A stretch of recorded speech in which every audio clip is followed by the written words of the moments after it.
very, very disciplined.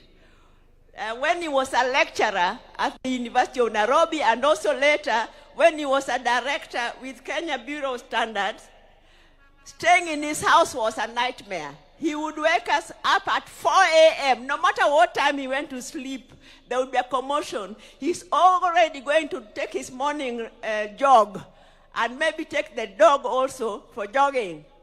And then by 6 a.m., he's ready to leave for work. He was working at the Kenya Bureau of Standards. So when you're working under him, you could not be late, because if your boss is already there after just at 6 o'clock, you cannot even lie that you are there on time. And he introduced an attendance register. I mean, you had to clock in. You had to clock in, and he knew exactly what time you had come. So, the third one, the fourth one. Sorry. Then, let me say that as a family, I know most of you won't believe it, but we also used to have our differences. We have, even now, we have our differences, and we can have very hot arguments. Raila and I, sometimes we used to have very hot arguments. You'll see that when he's telling us, he's trying to explain some of even his political moves, he'll be looking at me, because he knows me, I would not spare him. I used to tell him whether he wanted to hear it or not. So one time he came to my house, and then we were having a hot argument until my maid thought we were going to exchange fists. And he went to the toilet. I could hear him. Go walk, which going back to the cat, I've refused, and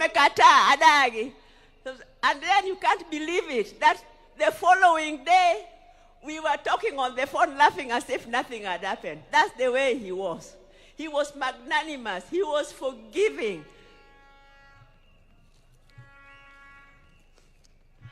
So what I want to say is, because I know the overwhelming love that Raila was received, many, he is very happy. But Raila, because he was so compassionate, I'm sure the only thing that is making him unhappy is that some of the people who came to receive him back got hurt by our security organs. I know you are supposed to be peaceful, but even our security organs, surely, you are well trained. You should be able to control a rowdy crowd without killing them, without shooting them, without hurting them. So as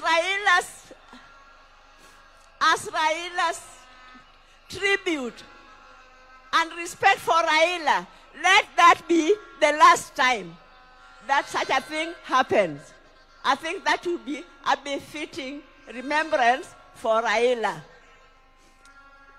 Let me just say that there are a few people. Ogeta, Maurice, your father, you were behind him, even at the last minute, the last talk, the last jog, the last step he took, you were behind him. Winnie Chogo, thank you very much for being with your dad when he was sick.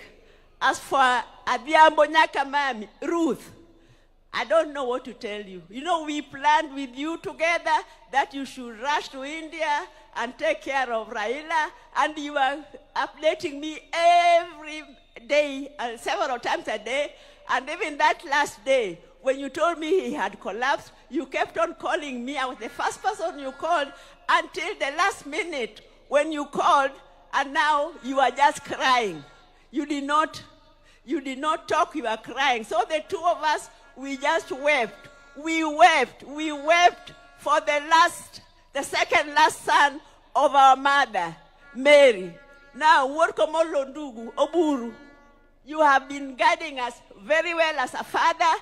Please, I know that is your best friend and he has gone, but you please continue keeping us together as a family. Mama Ida, you are a strong lady and you have a beautiful family. Please continue putting us all together. I think that thank you very much.